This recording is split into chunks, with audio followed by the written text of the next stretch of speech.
Right, so we're obviously in the middle of Draghi's little performance.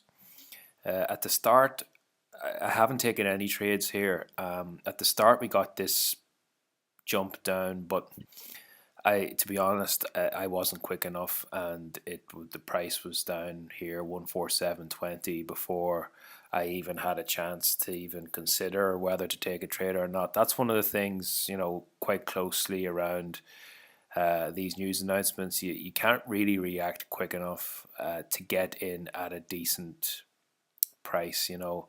I would, the level for entry there, if I had been taking this outside of a news announcement, I would have been getting in at around 147.55. But by the time I had even seen it, prices guts of 30 pips lower than that. So I'm just going to wait this out here for a while to see what to do here. I might just let the press conference, come to a close before I do anything. If I saw, let's just look at the 4 hour chart. Yeah, as long as these highs stay, intact and price doesn't shoot off up here to the upside, I'm quite happy here to be looking for shorts. What's that? 92.20, 95.20. I think I'll take one in here now with a stop above 148.20. Right. Right now, so just modify this and get my stop in here.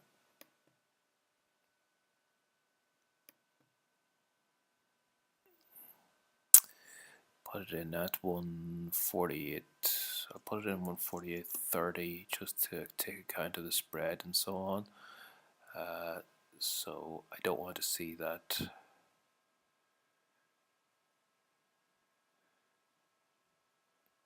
Yeah. Right, okay.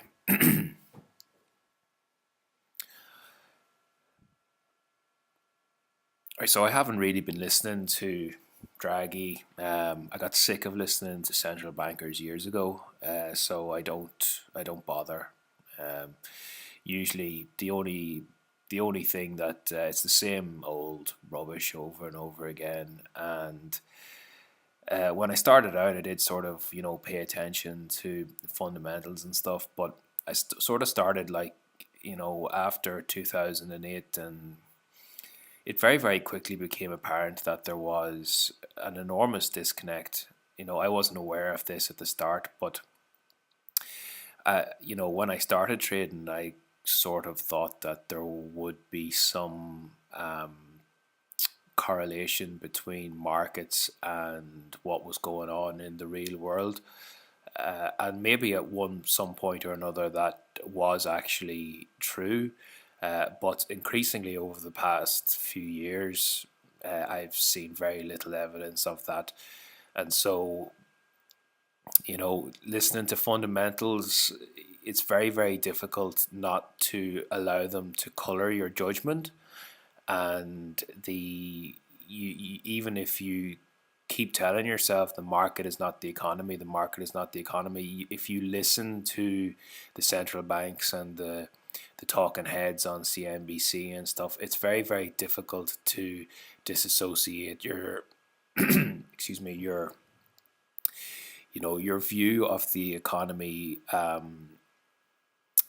out of as a result of that. A great example of it was really during the latter half of the euro crisis, if you like, from 2012 up until earlier this year. It was perfectly apparent that there had been no real changes in the underlying situation on the ground in the periphery and stuff. It had calmed down, but the euro bears, as sound as their fundamental analysis was, the euro still ground higher for over 2 years, and so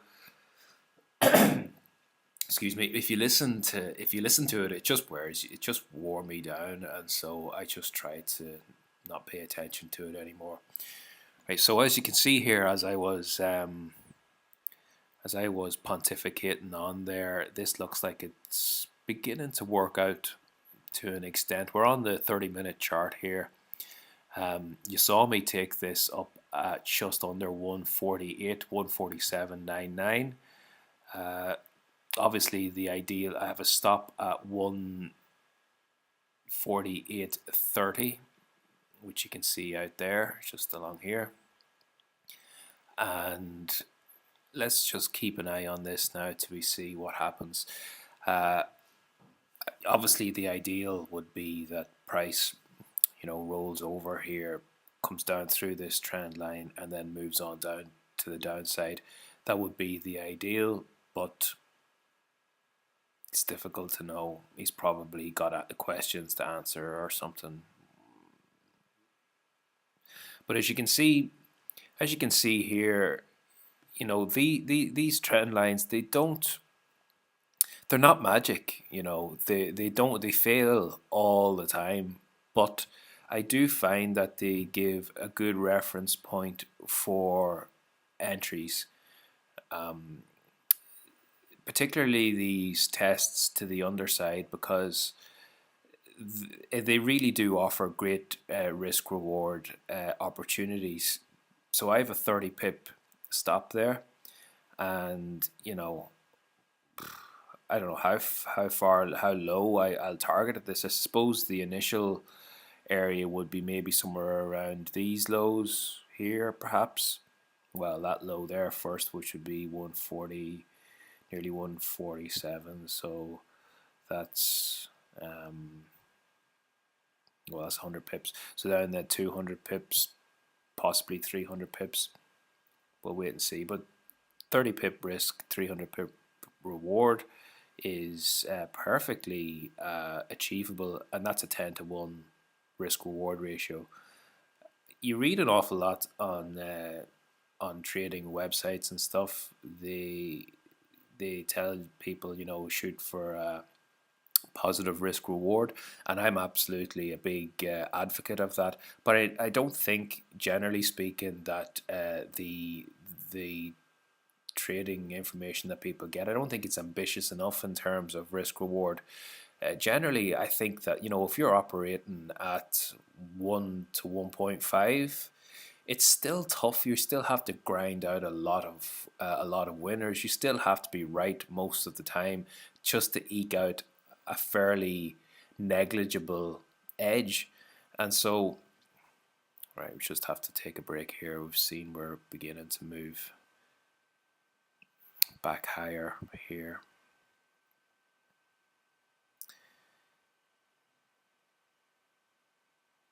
Yeah, so 1 to 2, it's okay, but you still have to trade quite regularly. Personally, speaking, I prefer to shoot to target larger reward, multiples and multiples, because they do happen. The Forex trading education, I think part of the reason why they don't say 5-to-1 risk to reward is that, reward to risk, is that it sounds as if it's somehow unachievable, or it sounds like people would just be turned off a little bit by it. It seems as though 2-to-1 or even 1.5-to-1, 3-to-1 feels like it's a lot more achievable. But if you can get 3-to-1, it's not a big jump to go 4 to 5 to 6, even to 10-to-1, as I've indicated here. And so it's being ambitious in terms of your targets, right? We're above that trend line now. I'm just going to let this get hit. If it continues on through those highs, I'm sure it'll get taken out fairly quickly. No doubt the spread is still a little bit higher. It's a 30 pip stop, but 30 pips in the grand scheme of things, it's not huge, and it's not going to destroy me if I lose 30 pips, if I lose another 30 pips tomorrow or the next day. They're small losers, and it's far easier. It's far easier to take one big winner every few weeks and a lot of small losers than it is to grind out one winner, one loser, one winner, one loser, two losers, three losers, one win. It's very taxing mentally. It's far easier once you get used to, once the losers are smaller and they don't necessarily have the same negative impact on your emotions. It's easier to get into the groove of just doing your work, going in, and if a trade doesn't work out, managing your risk as tightly as possible. And it's actually easier, because the other way is, it's very similar to the, one step forward, two steps back, and it's tough to sustain that. Forex brokers and stuff would try to say, oh, you only have to be right, 40% of the time. But to be quite honest with you, I'd rather be right 10% of the time and have very small losers. That's just my preference. Okay, right. So we're above that trend line now. If it wasn't in the middle of a news announcement, or the press conference, I probably would have closed out somewhere around here. But because of the wider spreads and because of the fact that it's a news announcement, I'm not going to bother trying to bring a stop down tight to price. I'm just going to leave it the way it is. 30 pips it's an okay risk to take. Right, we're attacking that trend line now, and now we're accelerating. So I think this trade is toast.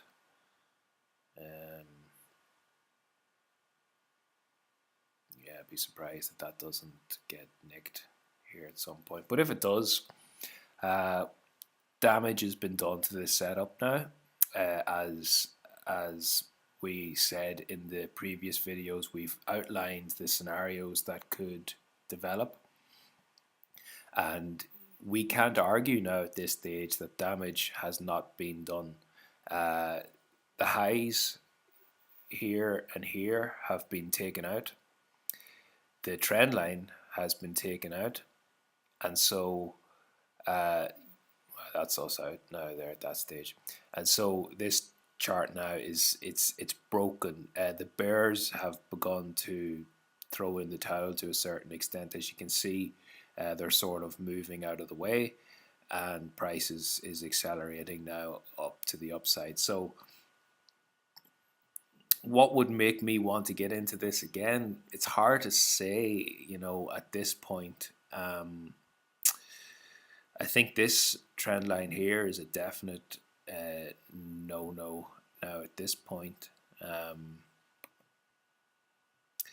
Let's go back out to the weekly again. We did say earlier on in the week, we said that this sort of area here was our reference point, and as you can see, we're still inside this. This is our reference candle. We are still inside the reach of this candle, if you like. So it's only until these highs here actually get taken out that where I would be personally would really begin to say, no, this opportunity is over. But we can't be fighting price up here. Where do you see this will probably just roll over now, sod's law. But we can't really be fighting price too hard, too aggressively. We have to be more aware of only trading when the price is moving in our direction. That trend line that I just deleted up along here, the fact that it was broken, that was our indication that the bears could be beginning to take control of the market.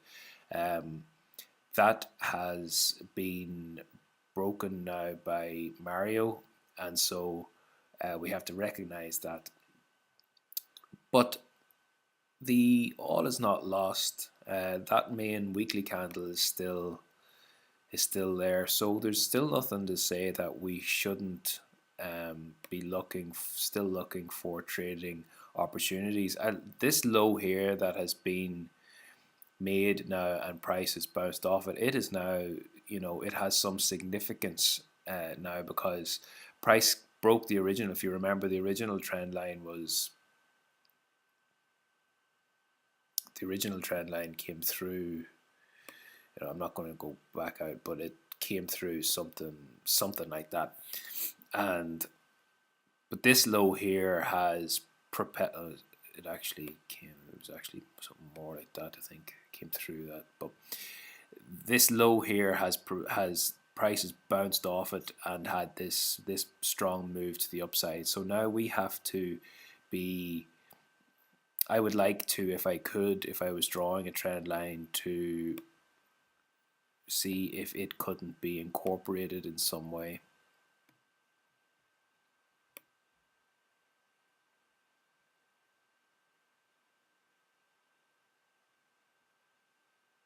Yeah, maybe something like that.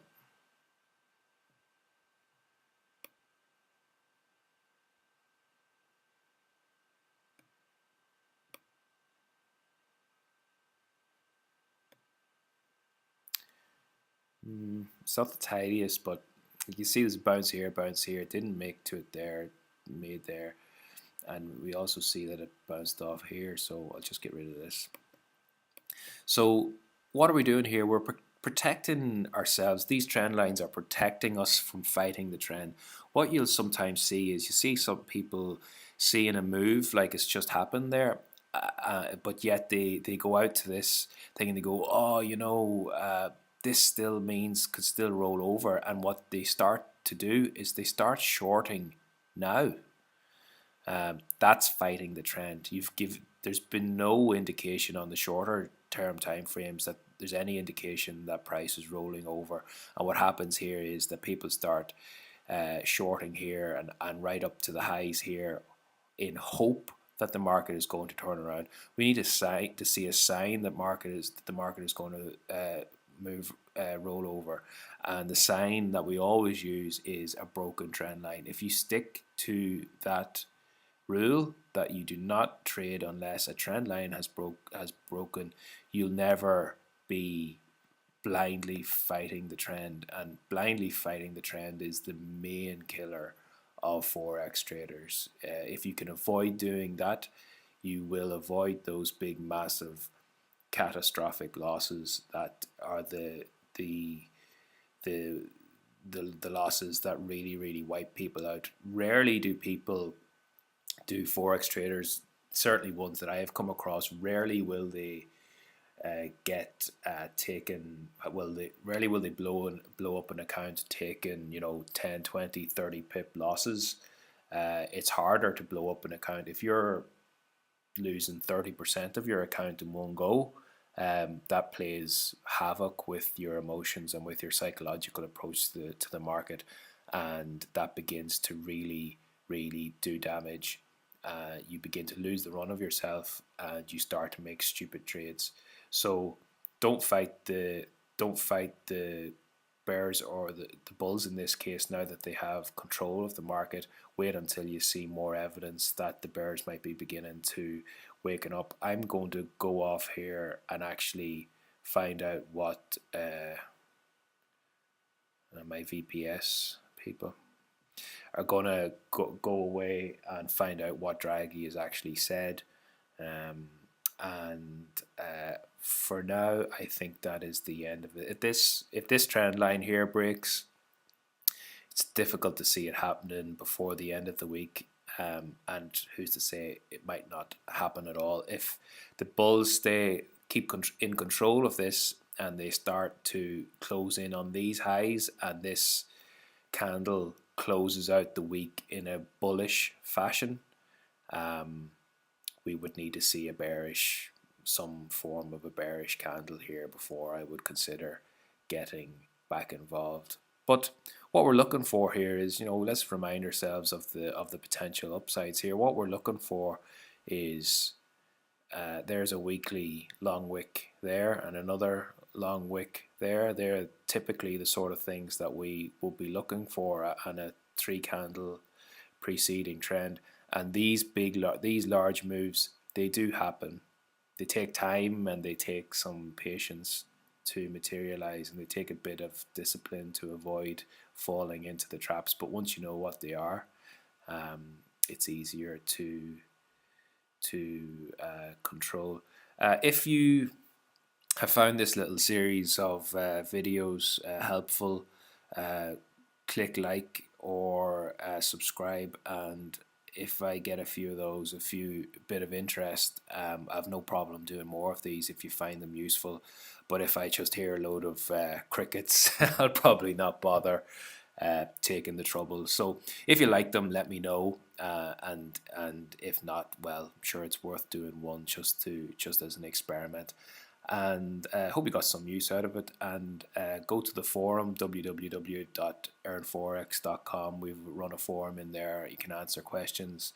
There is the free ebook as well at www.forexuseful.com, and there's also the video course on there as well, which I go into far greater depth in terms of how I have developed this fairly calm, level-headed, logical sort of approach, the psychological way of thinking, the way of approaching the market, that means that you don't mind when these losers come along. You always have your mind on the bigger picture. And I think that's one of the difficulties that a lot of traders have, is that they'll go way off licking their wounds because they took a 30 pip loss on an ECB press conference. That's not the way to have a long-term sustainable trading business. You need to be a lot calmer, a lot more measured.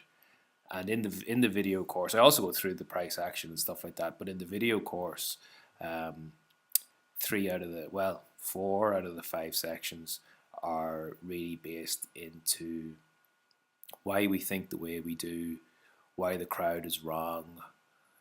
How do we just reorganize and make little adjustments to our thinking to allow us to cope with these sort of situations. And if you want to take a look at it, by all means, take a look at the page. It's on. I'll put a link in the box below, and you can have a look at it there. If you have any questions or anything, leave them in the comments, and I'll see you around the forum. All the best. Bye bye.